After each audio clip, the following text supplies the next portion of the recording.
Pernahkah kau mendengar kisah tentang seorang pria yang dulu membenci gereja, menghina jemaat di depan umum, bahkan memecah belah kampungnya sendiri, namun akhirnya berdiri di tempat yang sama sebagai teladan bagi semua orang? Inilah cerita tentang hati yang keras yang luluh oleh pengampunan, tentang bara amarah yang dipadamkan oleh kasih yang tak menyerah, tentang sebuah kampung yang bangkit dari perpecahan menjadi satu keluarga besar yang tak lagi mengenal batas.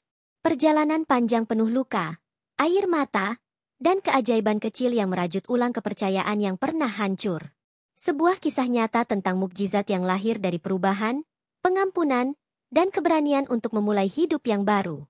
Seorang pria yang selama bertahun-tahun dikenal sebagai penghina gereja di sebuah kampung kecil di pedalaman tiba-tiba menjadi pusat perhatian setelah kisah hidupnya berbalik arah secara tak terduga.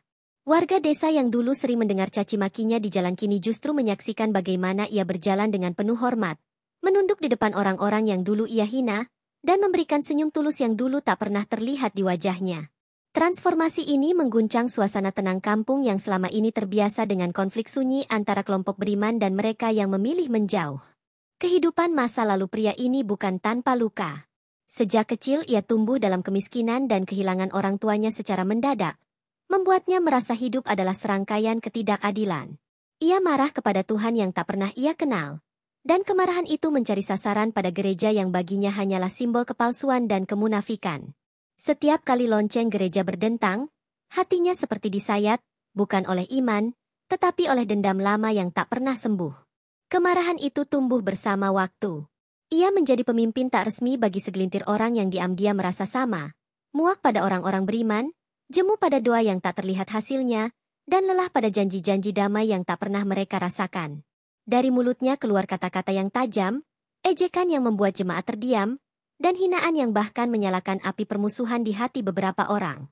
Sebuah insiden memperuncing segalanya. Dalam sebuah acara desa, ia secara terbuka mempermalukan salah satu jemaat gereja yang tengah membagi bantuan pangan. Di depan kerumunan, ia menuduh mereka munafik, mencari muka, dan menyebut nama Tuhan hanya untuk mendapatkan pujian. Suasana yang semula meriah mendadak mencekam. Orang-orang terbelah, sebagian diam menahan amarah, sebagian lain merasa mungkin ia ada benarnya. Sejak itu, kampung tak lagi damai seperti dulu. Jemaat memilih menahan diri, tetap beribadah, namun menyimpan kesedihan dalam hati. Sementara kelompok kecil yang mendukung pria itu makin berani melontarkan komentar sinis. Jalan-jalan yang dulu dipenuhi sapaan ramah berubah menjadi lorong hening penuh tatapan curiga. Anak-anak yang dulu bermain bersama kini belajar membedakan siapa yang satu pihak dan siapa yang lain pihak. Pria itu merasa menang. Setiap kali melihat jemaat menundukkan kepala karena ejekan, hatinya seperti mendapat bahan bakar baru. Ia percaya dirinya sedang membongkar kepalsuan yang selama ini membodohi desa. Namun kemenangan itu hanya di permukaan, karena jauh di dalam dirinya ada kehampaan yang semakin besar. Malam-malamnya sunyi. Pikirannya bising, dan amarahnya tak pernah membuatnya tenang. Musim berganti, dan kehidupan mulai menuntut harga. Sebuah musibah datang menghantam kampung itu. Banjir bandang menghancurkan ladang dan rumah warga, termasuk miliknya. Harta yang ia kumpulkan habis. Tubuhnya yang dulu gagah melemah karena demam dan luka yang tak kunjung sembuh. Dalam keadaan paling rapuh, ia mendapati bahwa orang-orang yang ia hina justru datang diam-diam membantu, membawakan makanan, memberi selimut, bahkan membersihkan puing-puing rumahnya tanpa mengharap balasan. Ia menolak pada awalnya, menghardik dengan suara yang sudah tak sekeras dulu. Namun setiap kali ia mencoba mengusir, tangan-tangan itu tetap kembali, mengulurkan roti, obat, dan doa yang lirih terdengar di antara suara deras air hujan. Perlahan sesuatu yang ia tak pahami tumbuh di dadanya. Rasa malu, heran, dan kagum bercampur jadi satu. Untuk pertama kalinya dalam hidupnya, ia merasa tak sedang berperang dengan manusia, melainkan dengan hatinya sendiri. Keraguan merayap diam-diam. Malam itu, di tengah kamp pengungsian darurat, ia memandangi wajah-wajah yang dulu ia hina kini tersenyum tulus menyapanya. Ada bisikan halus yang tak ia kenal, bukan suara, bukan bayangan, melainkan rasa hangat yang menembus lapisan kebencian yang selama ini ia rawat. Ia bertanya dalam hati, apa selama ini aku yang salah? Pertanyaan itu terus bergema, menolak diam, menuntut jawaban. Perjalanan panjang menuju perubahan pun tak lagi bisa dihindari. Bukan karena ia kalah dalam perdebatan, bukan pula karena takut akan balasan, tetapi karena ia melihat, dengan mata kepala sendiri, bahwa kasih yang ia hina ternyata lebih kuat dari dendam yang selama ini ia banggakan. Malam itu, ia tak lagi tertidur dalam amarah, melainkan dalam keheningan penuh rasa bersalah dan harapan samar yang baru saja lahir di sudut hatinya yang dulu membeku. Angin malam yang biasanya hanya membawa hawa dingin kini seolah membawa kenangan yang menggores. Ia terbaring lemah, tubuhnya masih sakit akibat banjir yang merenggut hampir semua yang ia miliki. Tetapi jauh lebih menyakitkan adalah kebingungan yang menggerogoti pikirannya. Selama ini ia begitu yakin bahwa membenci gereja dan semua isinya adalah keputusan paling benar. Semacam perlawanan terhadap ketidakadilan hidup yang pernah ia rasakan. Namun wajah-wajah jemaat yang datang menolongnya tak membawa benci, tak membawa caci maki, bahkan tak menuntut permintaan maaf darinya. Mereka hadir dengan pelan, seperti cahaya kecil yang merayap di dalam kegelapan yang selama ini ia peluk erat. Setiap kali ia melihat jemaat datang membawa makanan dan selimut, hatinya berdegup tak karuan. Ada semacam perasaan asing yang dulu tak pernah mau ia akui, rasa bersalah. Bukan sekadar malu karena telah mencaci mereka di depan umum, tetapi lebih dalam, seperti menyadari bahwa selama ini ia yang sebenarnya buta, menolak melihat bahwa orang-orang yang ia hina justru memiliki hati yang lebih lapang dari siapapun yang pernah ia kenal. Kata-kata hinaan yang dulu ia teriakkan di alun-alun desa kini bergema di kepalanya sendiri, memantul seperti suara yang sengaja dihadirkan untuk menyiksa nuraninya. Di sudut kamp pengungsian yang dingin, ia duduk memandangi jemaat yang menghibur anak-anak. Orang-orang yang dulu ia tuduh mencari pujian kini tertawa bersama bocah-bocah, membagi roti seadanya, dan mengajarkan doa tanpa pernah memaksa siapapun untuk ikut mengucapkannya. Ia ingin membenci mereka lagi. Ingin mengumpulkan sisa-sisa amarah untuk melawan kehangatan itu, tetapi yang ia rasakan justru kelelahan. Lelah membenci, lelah mempertahankan harga diri yang ternyata tak mampu mengisi kehampaan hatinya. Teman-teman lamanya yang dulu sering bersorak mendukung setiap hinaan kini menghilang satu persatu. Dalam kesulitan, tak ada dari mereka yang datang mengulurkan tangan. Mereka sibuk menyelamatkan diri, sibuk menyelamatkan harta, sibuk mencari jalan keluar dari bencana. Hanya orang-orang yang dulu ia musuhi yang tetap bertahan di sisinya. Ia menatap langit malam yang kelabu, bertanya dalam diam, apakah Tuhan yang ia hina selama ini diam-diam sedang menunjukkan padanya kebenaran dengan cara yang paling menyakitkan namun tak terbantahkan. Dalam tubuh yang lemah, amarah yang dulu menggelegak kini hanya menjadi bara kecil yang malu-malu. Ia mulai mengingat kembali masa kecilnya, saat kehilangan orang tua membuatnya marah pada dunia. Ia tak pernah benar-benar mengenal Tuhan, hanya mengenal rasa kehilangan yang membuatnya yakin bahwa tak ada kasih yang tulus di dunia ini. Tetapi apa yang dilihatnya kini mengguncang keyakinan itu. Kasih yang ia tolak justru menghampiri tanpa syarat, bahkan tanpa menuntut ia harus berubah lebih dulu. Suara tawa anak-anak jemaat di malam hari seolah menyusup masuk ke dalam celah hatinya yang membeku. Mereka tertawa bukan karena hidup mereka baik-baik saja, tetapi karena di tengah kesulitan, mereka masih bisa menemukan alasan untuk bersyukur. Ia menatapnya lama, berusaha memahami bagaimana orang-orang yang hidupnya ikut hancur oleh banjir masih bisa tersenyum kepada orang yang telah menyakiti mereka. Tak ada kebencian di mata mereka, hanya harapan yang tetap menyala meski semua hal di sekitar mereka gelap. Ia mulai berbicara lebih sedikit, lebih banyak mendengar. Malam itu ia memanggil seorang jemaat yang dulu paling sering ia hina, hanya untuk menanyakan mengapa mereka tetap menolongnya. Jemaat itu menjawab sederhana, dengan suara lirih, bahwa mereka menolong bukan karena ia pantas ditolong, tetapi karena itulah yang diajarkan Tuhan kepada mereka, mengasihi bahkan musuh sekalipun. Kata-kata itu menusuk lebih dalam dari semua hinaan yang pernah ia lontarkan. Untuk pertama kalinya, ia menangis diam-diam di balik selimut yang diberikan oleh tangan yang dulu ia tolak. Hari-hari berikutnya ia lalui dalam keheningan yang berat. Setiap detik terasa seperti pertarungan batin yang tak kunjung selesai. Antara gengsi yang ingin mempertahankan kebencian dan suara hati yang semakin lantang berbisik bahwa ia telah salah selama ini. Malam-malamnya dipenuhi gelisah, bukan lagi karena bencana, tetapi karena kebenaran yang kini mulai ia lihat dengan jelas, meski masih sulit ia terima. Luka-luka yang dulu ia gunakan sebagai alasan untuk membenci kini mulai terasa seperti alasan yang rapuh.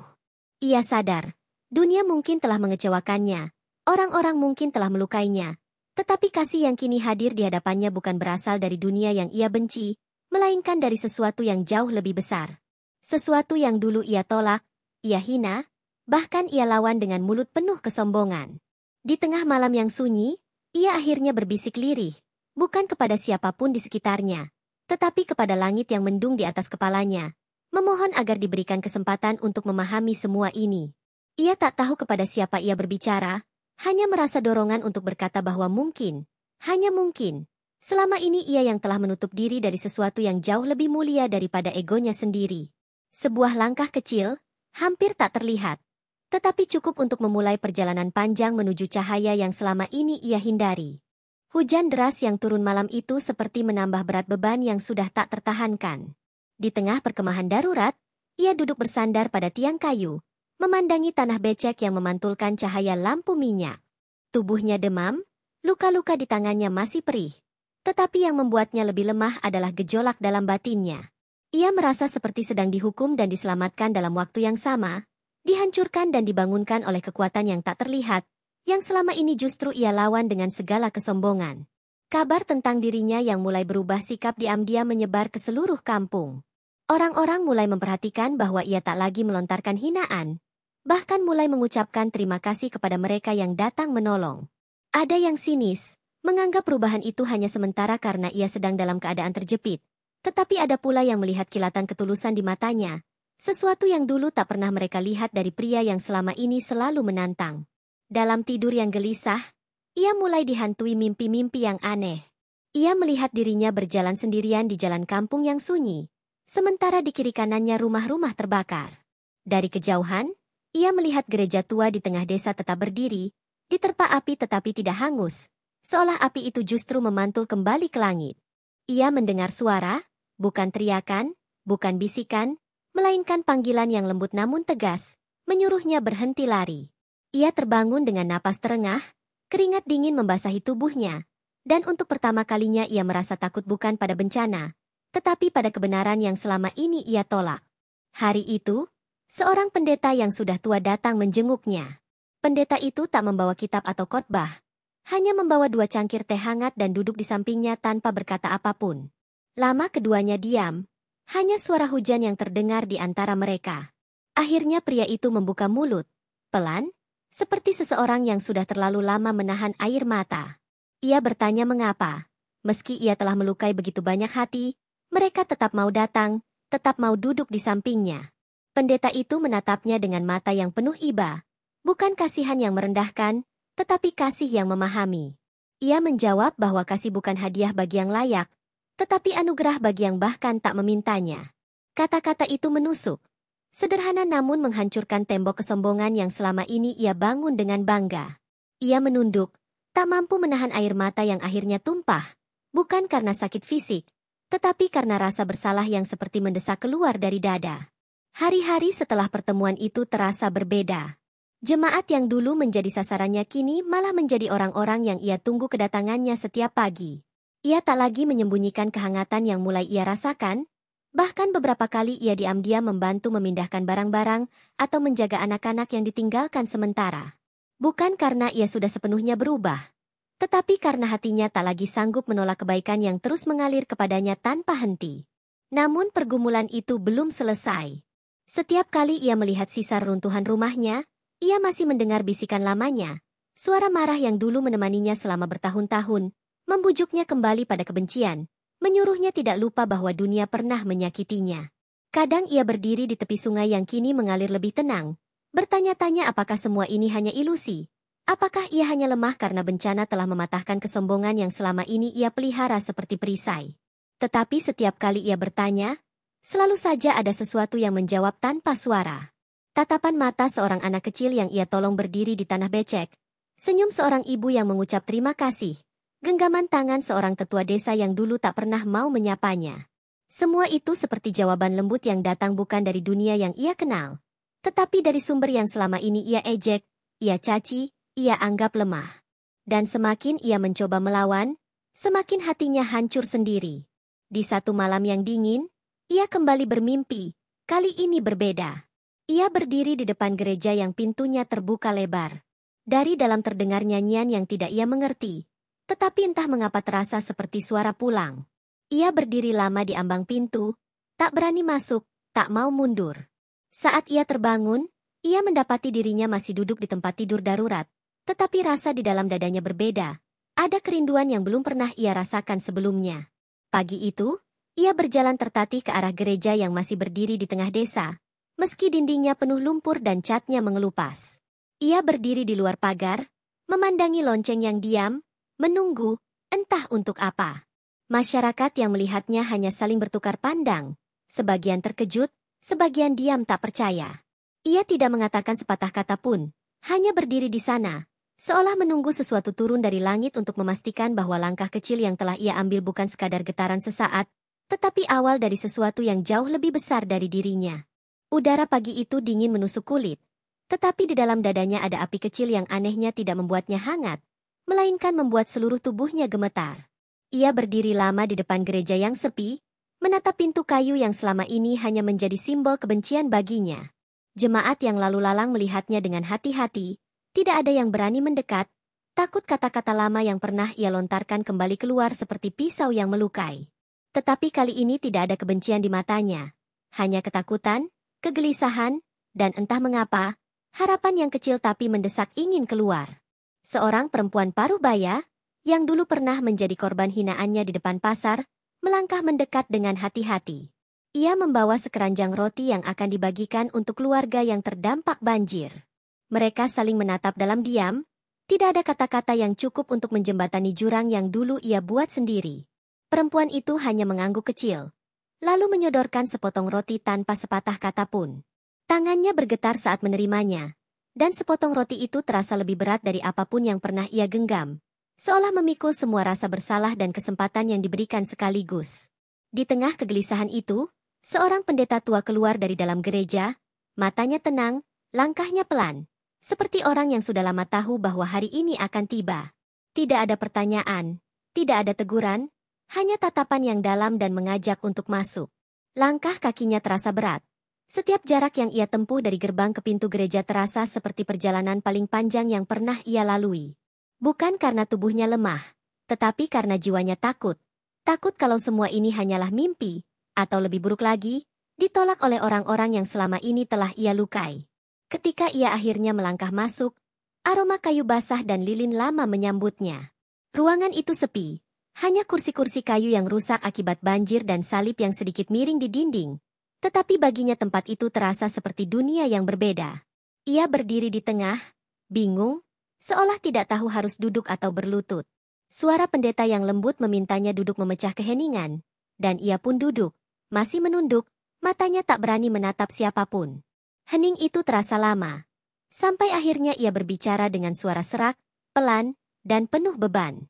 Ia mengatakan bahwa ia tidak tahu bagaimana harus meminta maaf, bahwa ia tidak tahu apakah Tuhan yang selama ini ia hina mau mendengarnya, bahwa ia bahkan tidak yakin apa yang sedang terjadi di dalam dirinya. Pendeta itu hanya mendengarkan, tidak memotong, tidak mengajarkan, hanya menjadi telinga yang penuh kesabaran untuk seorang yang sedang mencari kembali arah hidupnya. Air matanya tumpah begitu saja, tanpa ia sadari. Tangannya menutupi wajah, bahunya bergetar, bukan oleh rasa sakit fisik, tetapi oleh rasa malu dan lega yang datang bersamaan. Ia menangisi semua kata-kata yang dulu ia ucapkan, semua tindakan yang telah merusak hubungan antar warga, semua luka yang ia buat bukan hanya pada manusia, tetapi mungkin pada sesuatu yang jauh lebih besar dari itu. Dalam isakan yang tertahan, ia berulang kali berkata ia menyesal, ia bodoh, dan ia sudah terlalu lama mengeraskan hati. Pendeta itu akhirnya angkat bicara, suaranya masih lembut, mengatakan bahwa pengampunan bukanlah hadiah untuk orang yang sempurna, melainkan pintu yang selalu terbuka bagi siapapun yang mau kembali. Kata-kata itu seperti melepaskan rantai yang selama ini mengikat dadanya. Ia tidak mendengar khotbah panjang, tidak mendengar kutipan kitab suci yang rumit, hanya mendengar kebenaran sederhana yang tak lagi bisa ia tolak, bahwa ia diterima, bukan karena layak, tetapi karena kasih jauh lebih kuat daripada kebencian. Hari itu ia keluar dari gereja dengan langkah yang masih goyah tetapi wajah yang berbeda. Orang-orang melihatnya bukan lagi dengan rasa takut atau curiga, tetapi dengan keheranan. Beberapa tidak percaya, beberapa menangis diam-diam, beberapa hanya mengangguk, seolah melihat keajaiban kecil yang diam-diam mulai mengubah sesuatu di dalam kampung yang selama ini retak. Bukan karena sebuah pidato besar atau tanda ajaib, tetapi karena seorang yang dulu membenci, kini berdiri dengan kerendahan hati di depan mereka. Malam itu, ia duduk sendirian di rumah daruratnya, memandangi atap seng yang berlubang, mendengar suara hujan kecil yang menetes seperti irama yang lembut. Di dalam hatinya, untuk pertama kali dalam hidup, ada kedamaian yang tidak datang dari menang, tidak datang dari membalas, tetapi dari menyerah pada sesuatu yang lebih tinggi. Ia tidak tahu harus kemana langkah berikutnya, tetapi ia tahu satu hal, ia tidak lagi ingin hidup seperti dulu. Dan di luar, di kampung yang perlahan pulih, kabar tentang perubahan itu menyebar seperti api kecil di padang rumput kering. Orang-orang yang dulu ragu kini mulai berbicara, bertanya-tanya bagaimana mungkin seseorang yang begitu keras kini begitu lembut. Bagaimana mungkin seorang penghina kini terlihat seperti orang yang menemukan sesuatu yang bahkan tak bisa dijelaskan dengan kata-kata. Sebuah babak baru diam-diam dimulai, bukan hanya dalam hidupnya, tetapi dalam hati satu kampung yang lama menanti sesuatu yang dapat menyatukan mereka kembali. Malam-malam berikutnya tidak lagi dipenuhi dengan dendam dan amarah yang berputar-putar di dalam kepalanya, melainkan dengan bisikan kecil yang seolah datang dari tempat yang jauh dan dalam, meminta ia melangkah lebih jauh dari sekadar penyesalan. Ia mulai berkeliling kampung, bukan untuk mencari masalah seperti dulu, tetapi untuk melihat kembali wajah-wajah yang pernah ia sakiti. Setiap rumah yang ia lewati seperti menyimpan kenangan buruk yang ia ciptakan sendiri, dan setiap langkah terasa berat, seolah kakinya berjalan di atas semua kesalahannya. Tetapi di balik semua itu, ada tekad yang tak lagi bisa ia padamkan. Ia harus meminta maaf, dan kali ini bukan dengan kata-kata basa-basi, melainkan dengan hati yang benar-benar hancur dan ingin dipulihkan. Pagi itu, ia berdiri di depan rumah seorang tetua kampung, orang yang dulu ia maki-maki di depan warga hanya karena mempertahankan hak gereja atas sebidang tanah. Tangannya bergetar, keringat dingin membasahi pelipisnya meski matahari belum tinggi. Saat pintu kayu itu dibuka, tatapan yang keluar bukan marah, bukan sinis, melainkan penuh heran dan ragu. Dengan suara yang hampir patah, ia mengucapkan maaf, panjang, dalam, tanpa menyalahkan siapapun, tanpa berusaha membenarkan diri. Air matanya jatuh di tanah, dan untuk pertama kalinya dalam hidupnya, ia merasakan bagaimana sebuah keangkuhan lama mati di dalam dirinya sendiri. Ia tidak berhenti di situ. Rumah demi rumah ia datangi, satu persatu. Ada yang menerima permintaan maafnya dengan senyum yang masih ditahan, ada yang menangis bersama, ada yang diam saja karena terlalu kaget untuk bicara. Tetapi setiap tanggapan, entah dingin atau hangat, menjadi bagian dari perjalanan panjang yang ia jalani dengan sabar. Ia tahu, luka yang ia buat bukan kecil, dan ia tidak berharap semuanya pulih dalam sehari. Namun setiap langkah, setiap jabat tangan, setiap pandangan mata yang tak lagi dipenuhi kebencian, terasa seperti serpihan rantai yang putus dari lehernya. Hari-hari berikutnya mulai berubah bentuk. Ia yang dulu hanya dikenal sebagai sumber masalah kini justru hadir membawa ketenangan. Ia membantu membersihkan rumah-rumah yang rusak akibat banjir, mengangkat kayu, memperbaiki pagar, membawa air bersih, dan bahkan ikut menjaga anak-anak yang orang tuanya masih harus mengurus ladang yang hancur. Ia tidak peduli siapa yang ditolongnya. Tidak peduli apakah mereka jemaat atau bukan. Bagi dia, semua orang kini sama. Manusia yang butuh dirangkul, bukan dilawan. Orang-orang yang dulu menjadi teman seperjalanannya dalam menghina kini menjauh, bukan karena marah, tetapi karena malu. Mereka melihat pria yang dulu paling lantang mengolok-olok kini paling tulus melayani. Beberapa mencoba merayu, mengingatkan masa lalu, mengejek bahwa ia telah tunduk pada orang-orang gereja, tetapi kata-kata itu tidak lagi mengguncang hatinya. Yang dulu menjadi sumber kebanggaan kini terasa seperti debu yang tak lagi punya daya. Karena di dalam dirinya, ia telah menemukan sesuatu yang jauh lebih besar daripada gengsi dan kemarahan. Malam-malamnya kini diisi bukan dengan tidur gelisah, tetapi dengan renungan panjang. Ia merenungi hidupnya, menatap langit gelap yang kini terasa tidak lagi menakutkan, tetapi seolah penuh janji. Setiap bintang yang muncul di sela-sela awan seperti menegaskan bahwa ada sesuatu di atas yang melihat, yang tahu setiap detik air matanya, setiap usaha kecilnya untuk memperbaiki kesalahan. Dan dalam kesunyian itu, ia merasakan kedamaian yang begitu dalam hingga ia sendiri sulit mempercayai bahwa hati yang dulu dipenuhi bara kini bisa selembut ini. Kampung perlahan ikut berubah. Mereka yang dulu terpecah kini mulai kembali berbicara, saling menyapa, saling membantu, bahkan duduk bersama tanpa lagi membicarakan siapa yang salah, siapa yang benar. Semua orang menyadari bahwa satu orang yang dulu menjadi sumber perpecahan kini diam-diam menjadi penghubung yang menyatukan. Mereka tak perlu pidato, tak perlu aturan baru, cukup melihat perubahan hidup seorang yang dulu penuh benci kini penuh kasih. Dan itu sudah cukup untuk menggerakkan hati banyak orang. Beberapa kali ia dipanggil untuk memberi saran dalam rapat desa, sesuatu yang dulu tak pernah terbayang, bahkan mungkin akan ditertawakan jika disebut di masa lalu. Ia tidak bicara banyak, hanya menyampaikan dengan rendah hati apa yang perlu dilakukan untuk kampung pulih. Bagaimana setiap orang bisa ikut ambil bagian. Ucapannya sederhana, tetapi setiap kata seolah lahir dari hati yang sudah belajar kerasnya membenci dan manisnya memaafkan. Orang-orang mendengarkan, bukan karena ia pintar, tetapi karena mereka melihat bukti yang hidup di depan mata. Ia juga mulai mendekatkan diri pada jemaat, bukan sebagai seseorang yang ingin langsung diterima, tetapi sebagai seseorang yang ingin belajar. Ia duduk di belakang, mendengarkan, menyerap setiap kata, bukan untuk kepentingan pribadi, tetapi untuk menemukan jawaban yang selama ini ia kejar dalam kemarahan. Dan setiap kali ia keluar dari tempat itu, ada satu hal yang selalu ia rasakan. Beban di pundaknya berkurang sedikit demi sedikit, diganti dengan ketenangan yang sulit dijelaskan dengan logika. Hari itu, saat matahari condong ke barat, ia duduk di bangku kayu di tepi jalan kampung, memandang orang-orang bekerja, anak-anak berlarian, jemaat dan non-jemaat tertawa bersama tanpa rasa takut. Ia tersenyum kecil. Bukan senyum kemenangan, tetapi senyum seseorang yang baru pertama kali mengerti arti hidup yang sesungguhnya. Bukan tentang siapa yang menang dan siapa yang kalah, tetapi tentang bagaimana satu hati yang dulu keras seperti batu akhirnya mampu dipatahkan, diubahkan, dan digunakan untuk membawa kembali kehangatan bagi satu kampung yang dulu pernah ia rusak dengan tangannya sendiri. Matahari mulai naik pelan dari balik bukit, menumpahkan cahaya keemasan ke atap-atap rumah yang masih setengah diperbaiki, dan di antara semua kesibukan itu ia berdiri, memandang ke sekeliling dengan mata yang berbeda. Tidak ada lagi rasa asing terhadap desanya sendiri. Tidak ada lagi jarak antara dirinya dan orang-orang yang dulu ia musuhi. Setiap tawa, setiap sapaan, setiap langkah kaki warga di jalan setapak seperti nada-nada kecil yang merangkai lagu baru, lagu tentang kampung yang dulu retak kini kembali menyatu, dan di tengah cerita itu, tanpa ia rencanakan, namanya mulai disebut-sebut bukan lagi dengan nada benci, tetapi dengan hormat yang tulus. Ia tidak meminta menjadi contoh bagi siapapun. Tetapi apa yang ia lakukan mulai menginspirasi banyak orang. Mereka melihat bagaimana seorang yang dulu begitu keras kepala kini menjadi orang yang paling sigap membantu tanpa diminta.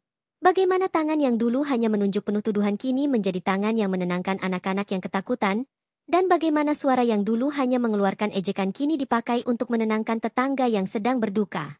Orang-orang tak lagi bertanya apakah ia berubah sungguhan. Mereka melihat jawabannya sendiri di setiap hari yang ia jalani. Kampung yang sempat kehilangan arah kini seperti menemukan kembali napasnya. Gotong royong yang dulu pudar kini hidup lagi. Bukan hanya di ladang dan rumah, tetapi juga di hati. Mereka yang sempat saling curiga kini kembali percaya. Bahkan jemaat dan mereka yang dulu memilih menjauh kini duduk bersama tanpa rasa takut untuk saling berbeda. Di balai desa, orang-orang mulai berbicara tentang masa depan, bukan lagi masa lalu. Mereka berbicara tentang anak-anak yang perlu sekolah, tentang sawah yang harus dipulihkan, tentang bagaimana menjaga persatuan yang baru saja tumbuh setelah badai panjang yang merusak banyak hal, baik di tanah maupun di hati. Di tengah semua itu, ia mulai diajak ikut dalam keputusan-keputusan penting. Tidak ada suara yang memaksanya bicara, tidak ada kursi khusus yang memuliakannya, tetapi orang-orang secara alami mulai bertanya padanya, meminta pendapatnya, mendengar pengalamannya. Ia selalu menjawab dengan hati-hati, bukan karena takut salah, tetapi karena sadar bahwa setiap kata-katanya kini membawa berat yang dulu tak pernah ia bayangkan.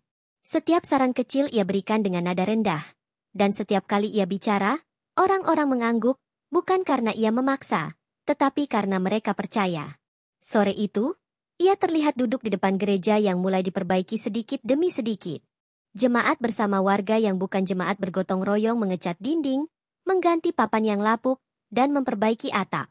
Pemandangan itu menggetarkan banyak hati, karena dulu, dinding gereja itu seolah menjadi tembok yang memisahkan, tetapi kini berdiri sebagai saksi persatuan yang lahir dari luka yang sama.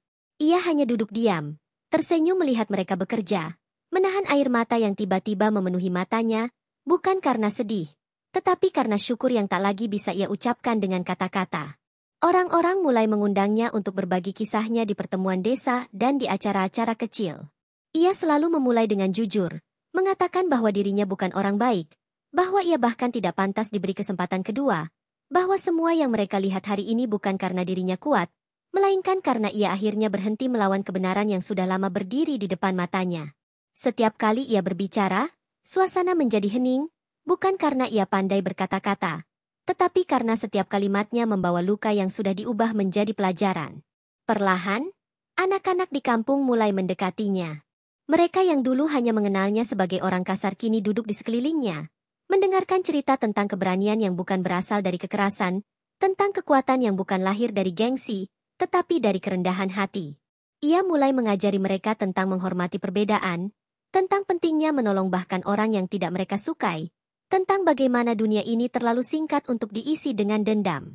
Wajah-wajah kecil itu mendengarkan dengan mata lebar dan hati yang terbuka, dan di sanalah ia merasakan arti sesungguhnya dari menanam kebaikan. Di pasar, di jalan, di balai desa, orang-orang yang dulu memalingkan wajah kini menepuk pundaknya, menyebut namanya dengan senyum. Ia merasa canggung, tetapi juga bersyukur, karena apa yang dulu hanya angan samar kini menjadi kenyataan yang bisa ia rasakan setiap hari. Tidak ada satupun penghormatan itu yang ia kejar, tidak ada satupun yang ia minta, tetapi semua datang sebagai buah dari pertobatan yang jujur, dan dari pengampunan yang mau diterima dengan rendah hati. Malam itu, kampung mengadakan pertemuan besar, bukan hanya untuk membicarakan urusan pemulihan pasca bencana, tetapi juga untuk merayakan kembali bersatunya hati warga. Lampu minyak dipasang di setiap sudut, anak-anak berlarian dengan tertawa, dan para tetua duduk berdampingan tanpa garis pemisah yang dulu terasa begitu tebal. Ia berdiri di belakang, menatap pemandangan itu seperti seseorang yang menyaksikan mukjizat dengan mata kepala sendiri. Tidak ada sorakan untuknya, tidak ada tepuk tangan, tetapi ia tidak membutuhkan itu. Yang ia lihat malam itu adalah jawaban dari segala penyesalan, jawaban yang lahir bukan dari satu orang, tetapi dari sebuah kampung yang akhirnya memilih berdamai, memilih membangun kembali, dan memilih memaafkan, bahkan pada orang yang dulu menghina apa yang paling mereka kasihi. Di dalam hati yang dulu penuh benci kini tumbuh keteduhan, dan dari keteduhan itu lahir keberanian yang baru, keberanian untuk menjaga agar kampung ini tidak kembali terpecah, keberanian untuk terus mengingat bahwa luka bukan untuk disimpan, tetapi untuk disembuhkan dan dijadikan pelajaran. Dan di tengah riuh rendah suara warga, ia hanya menunduk, merasakan sebuah kedamaian yang tidak pernah ia kenal sebelumnya, seolah seluruh beban lama kini lenyap, digantikan oleh cahaya yang ia sendiri tak pernah bayangkan akan berani ia terima. Pagi yang basah oleh embun itu membawa keheningan yang terasa seperti doa yang diam-diam diucapkan seluruh alam. Jalanan desa masih kosong, namun di setiap rumah, di balik dinding bambu yang lembab, orang-orang sudah mulai terbangun dengan hati yang berbeda dari tahun-tahun lalu. Tidak ada lagi bisik-bisik curiga, tidak ada lagi pandangan tajam yang memisahkan satu keluarga dari keluarga lain. Seolah-olah desa itu sendiri tahu bahwa luka yang pernah membakar semuanya kini sudah dijahit kembali, dan jahitannya bukan sekadar perekat, melainkan garis emas yang mengingatkan bahwa pernah ada retakan, namun juga pernah ada keajaiban yang menutupnya dengan indah. Ia berjalan pelan di antara jalan tanah yang baru saja disapu hujan semalam. Setiap langkah terasa berat, bukan karena lelah, tetapi karena setiap langkah itu kini membawa sejarah panjang yang melekat di tanah itu. Orang-orang keluar dari rumahnya satu persatu, menyapanya dengan senyum tulus, dengan tepukan kecil di bahu, dengan tatapan yang berkata lebih dari 1000 kata, "Kami percaya padamu sekarang." Dan dalam setiap senyum itu, ia melihat bukan hanya penerimaan, tetapi pengampunan yang utuh, yang tidak lagi mengingat kesalahan, tetapi mengingat perubahan. Hari itu bukan hari perayaan besar, bukan pula hari peringatan apapun, tetapi desa itu memilih untuk berkumpul. Mereka menggelar tikar di halaman balai desa, membawa makanan sederhana, dan duduk melingkar tanpa protokol, tanpa undangan khusus. Mereka hanya ingin bersama, saling menatap, saling merasakan bahwa apa yang mereka miliki sekarang jauh lebih berharga dari apapun yang pernah mereka perebutkan dulu. Di tengah lingkaran itu, namanya dipanggil pelan. Ia tidak ingin berdiri, tetapi mereka meminta. Ia maju dengan langkah ragu, bukan karena takut, tetapi karena ia merasa kecil di hadapan kebaikan yang terlalu besar untuk dirinya. Ia menatap mereka lama, mulutnya kering, matanya panas oleh air mata yang ditahannya sejak pagi. Ia bicara dengan suara yang nyaris bergetar, bukan dengan retorika, tetapi dengan kejujuran yang lahir dari luka yang sudah sembuh. Ia berkata tentang kesalahan yang pernah ia pelihara seperti bara, tentang ego yang pernah ia anggap kebenaran, tentang kebencian yang pernah ia pikir adalah kekuatan. Ia menceritakan bagaimana satu tindakan kecil kebaikan dari orang yang dulu ia hina menjadi benih yang mengguncang seluruh tembok angku di dalam dirinya, dan bagaimana pengampunan yang diberikan tanpa syarat mengajarinya arti menjadi manusia sebenarnya. Desa itu hening. Tidak ada suara burung, tidak ada tawa anak-anak, hanya keheningan yang syarat dengan rasa haru yang dalam. Orang-orang mendengarkan setiap kata seperti mendengar ulang kisah mereka sendiri, karena pada akhirnya, yang berubah bukan hanya dia, tetapi mereka semua. Mereka berubah dari saksi menjadi bagian dari cerita, dari korban perpecahan menjadi penggenggam persatuan. Dan di tengah lingkaran itu, satu persatu orang mulai mengangguk, beberapa menangis, beberapa menutup wajah dengan kedua tangan, bukan karena sedih, tetapi karena tersentuh oleh kenyataan bahwa manusia bisa begitu rusak, tetapi juga bisa begitu diperbarui. Malamnya, langit terbuka penuh bintang. Tidak ada satupun yang ingin pulang lebih cepat. Anak-anak berlarian di halaman, tertawa, berteriak memanggil satu sama lain tanpa beban. Para tetua berbicara tentang masa depan dengan tenang, tentang ladang, tentang pendidikan, tentang menjaga damai yang baru saja mereka temukan. Ia duduk sedikit menjauh, memandang dari jauh, seolah ingin memastikan bahwa semua ini bukan mimpi. Dan saat ia menatap langit, ia menyadari satu hal. Hidupnya yang dulu ia anggap sampah kini menjadi jalan yang, entah bagaimana, dipakai untuk membawa terang ke tempat yang dulu hanya penuh bayangan. Tetangga yang dulu ia sakiti menghampirinya, membawa segelas teh hangat. Mereka duduk berdua, diam lama, hanya mendengar suara jangkrik dan angin yang menggeser daun-daun. Tanpa kata-kata pun, keduanya tahu, semua sudah selesai. Tidak ada utang yang tersisa, tidak ada dendam yang bersembunyi. Hanya ada dua manusia yang sama-sama pernah patah, kini duduk dalam ketenangan yang tidak pernah mereka miliki sebelumnya. Dan dari ketenangan itu lahir keyakinan baru, bahwa kampung ini tidak akan pernah kembali seperti dulu, bukan karena takut, tetapi karena mereka telah belajar terlalu banyak dari luka itu. Beberapa minggu kemudian, gereja yang dulu ia hina kini menjadi tempat berkumpul bukan hanya untuk jemaat, tetapi untuk siapapun yang ingin bicara, belajar, merencanakan masa depan, atau sekadar duduk dalam teduhnya. Tidak ada lagi batas siapa boleh masuk dan siapa tidak. Tidak ada lagi suara-suara sumbang yang mempertanyakan kehadiran seseorang. Tempat itu kini berdiri sebagai simbol, bukan agama saja, tetapi rumah bersama, tempat mereka saling mengenal kembali sebagai manusia. Dan ia sering duduk di bangku paling belakang, diam, menatap salib di depan, bukan dengan rasa bersalah, tetapi dengan rasa lega yang mendalam, seperti seseorang yang akhirnya tiba di rumah setelah perjalanan jauh penuh badai. Desa itu kini dikenal jauh di luar wilayahnya, bukan karena sawah yang subur atau hasil bumi yang melimpah, tetapi karena kisahnya yang menyentuh banyak orang. Orang-orang dari desa lain datang berkunjung, ingin tahu bagaimana tempat kecil di kaki bukit ini bisa bangkit dari luka sedalam itu. Mereka datang bukan untuk memotret, bukan untuk mengagumi bangunan, tetapi untuk mendengar, untuk belajar bahwa manusia, betapapun keras dan rusaknya, tetap bisa diubah oleh satu hal yang tak tergantikan. Kasih yang tidak menyerah. Dan malam terakhir bulan itu, di bawah cahaya rembulan yang besar dan bulat, ia berdiri sendirian di halaman rumahnya, memandang desa yang kini sunyi dalam damai. Tidak ada sorak, tidak ada tepuk tangan, hanya keheningan yang indah, seperti pelukan dari langit sendiri.